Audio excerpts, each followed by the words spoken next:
Hey ladies and gentlemen, welcome back to yet another crypto video. As always, it is Nick here, back with your daily crypto news and analysis.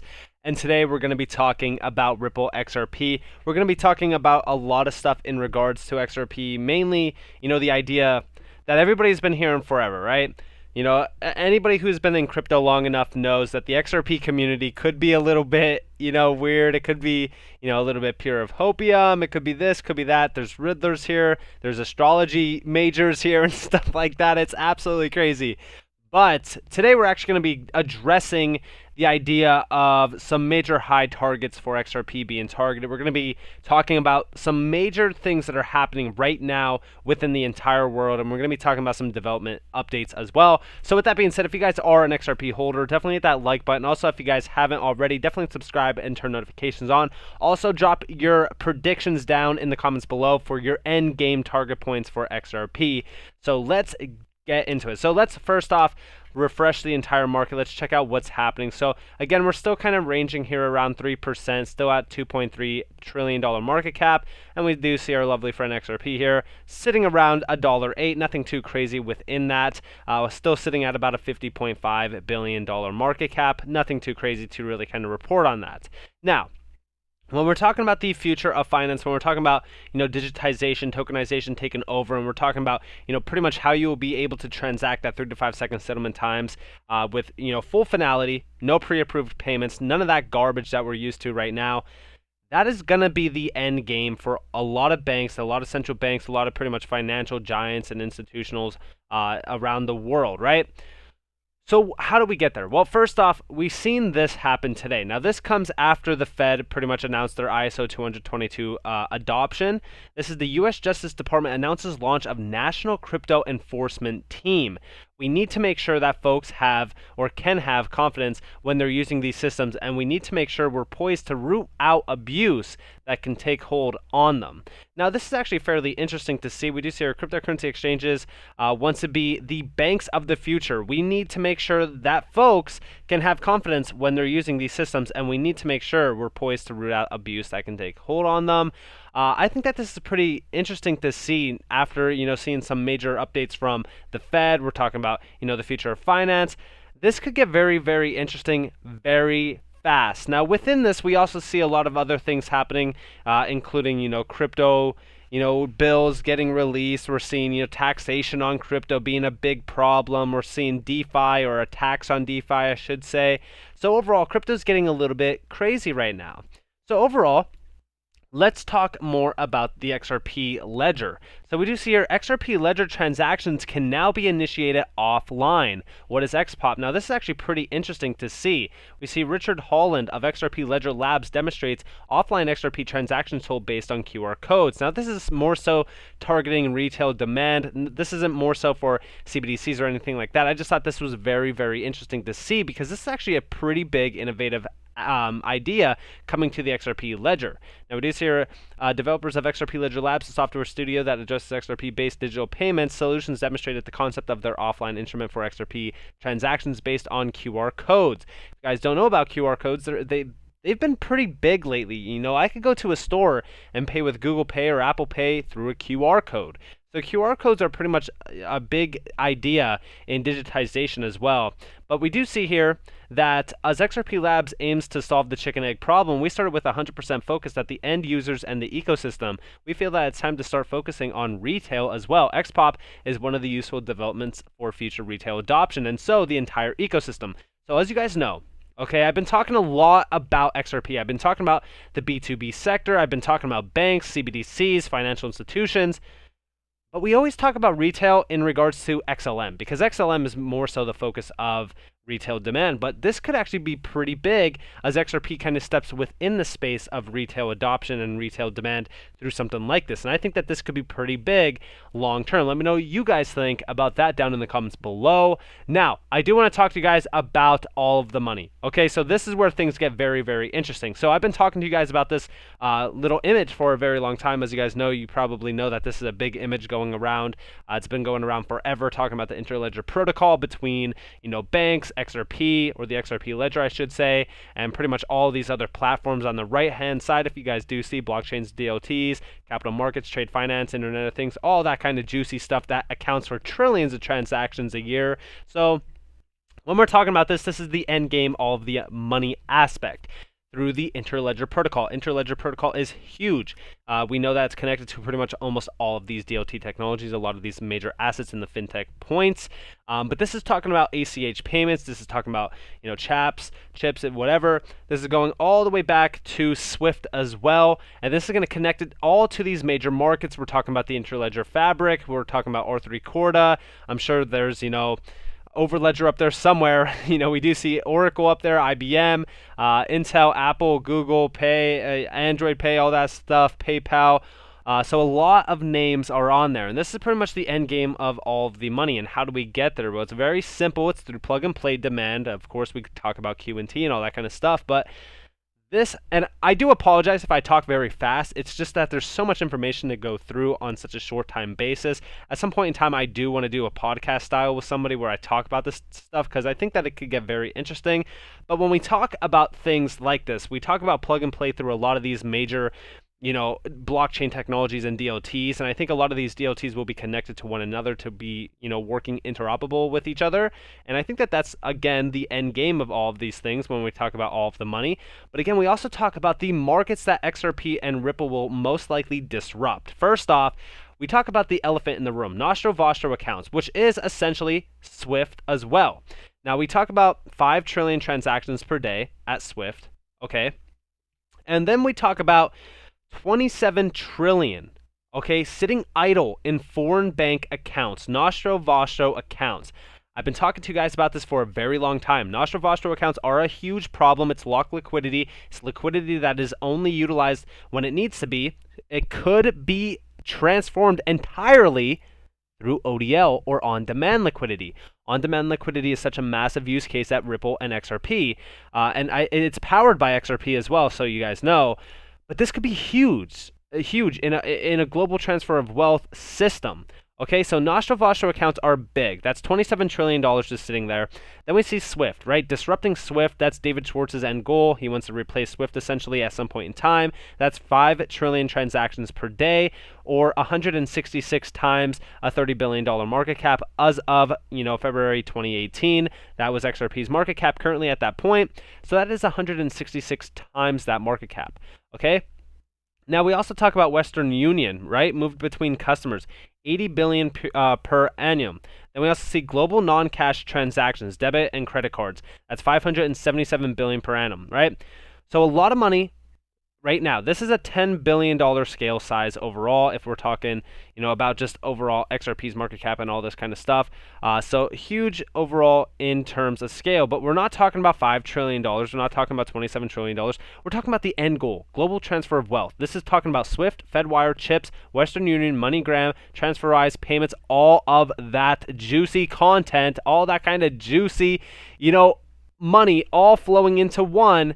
And again, this goes back to this. We're talking about chaps, we're talking about ACH, we're talking about all of this massive amounts of money accounting for $2.7 quadrillion. Okay? And I know a lot of people are going to say, well, there's not enough money for the market cap to be. Again, that's the biggest problem, right? A lot of people think about market cap. But that's the biggest problem. Don't get yourself caught in that, box. Don't box yourself in. Market cap does not mean anything for a lot of these assets when we're talking about their end goals. Ripple and XRP has the potential to usurp Nostro Vostro accounts entirely, replace them entirely with on-demand liquidity where $27 trillion is fully unlocked and it's no longer sitting idle. It's utilized when it needs to be. And then we also replace Swift, right? That's the end goal, $5 trillion per day. But then, how do we get there, right? How do we get to these points? Well, we go back to what the Fed said, okay? And now this gets interesting, okay? So this is ISO 222 adoption. They're talking about the change in bank control. They're talking about, the global adoption of a new system. They're talking about pretty much, a new code-based data idea of implementation of a massive strategy for ISO 222 adoption. But then there's something very interesting here. And let me zoom in just so that you guys could read. Okay, so we talk about November 2022 for SWIFT. That's where SWIFT will basically adopt this. And then we also talk about February 2023, where the Bank of England is expected to migrate to fully enhanced ISO 222 messages for CHAPS. Again, let's go back to this. Here's CHAPS, right? Now, we also talk about the Reserve Bank expected to launch the new Fed Now service, which will support ISO 222 messages. But check this out. November 2023 or later, the reserve banks are proposing to implement ISO 222 messages for the FedWire Fund service on a single day. I know a lot of people, right? They talk about it's going to happen overnight. It's going to happen in a blink of an eye. Okay? We talk about that a lot. In fact, we don't talk about it. The XRP community talks about it. The Riddlers talk about it a lot. Now, I'm not saying that they're fully right. I'm just saying it could technically happen overnight now. They are saying that. We have the proof from the Federal Reserve. It's no longer a joke. It's no longer a meme. A lot of people memed it. But again, we're talking about TCH. We're also talking about CHAPS. Again, going all the way back to this, right? We talk about CHAPS. We talk about ACH. We talk about all of these major connections to the banking system. We talk about the FedWire as well.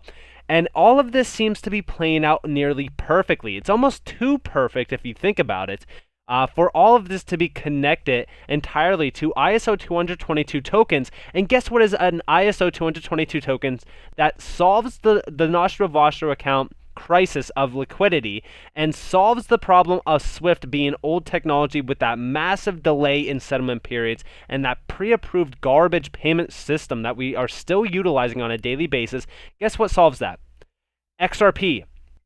RippleNet utilizing XRP for on-demand liquidity. Then we also talk about line of credit, again, for SMEs, which is also another massive use case of cross-border money flows. I'm telling you, when we're talking about how massive XRP is, it is absolutely a giant within this space.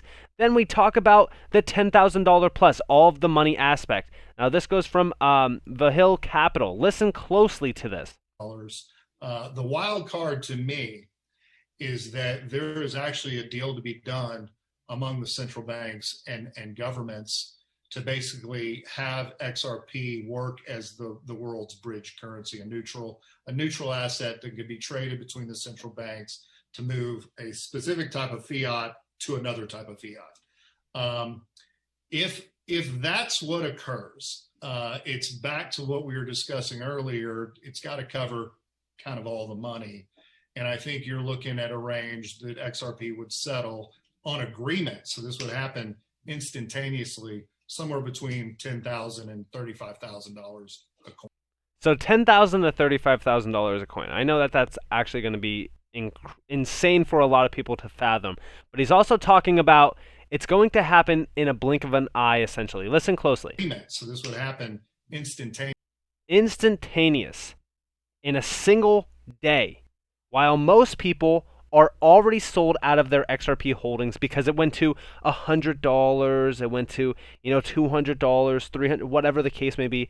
Then all of a sudden, here comes the massive change at heart in regards to the massive market structure, updating all of this, updating pretty much the Nostra Vostra account, SWIFT, all of this stuff moving in cohesive, in a cohesive movement, right? All together in one single day, accounting for a massive price appreciation. And that is exactly why I say a lot of people will already be out of their XRP holdings. Think about it like this. Think about the XRP rich list, right? Sorry, let's go to, here we go. So let's go to the rich list stats, and let's actually look at this real quick. So when we're talking about the percentages held by accounts, first off, let's just go to the number of accounts.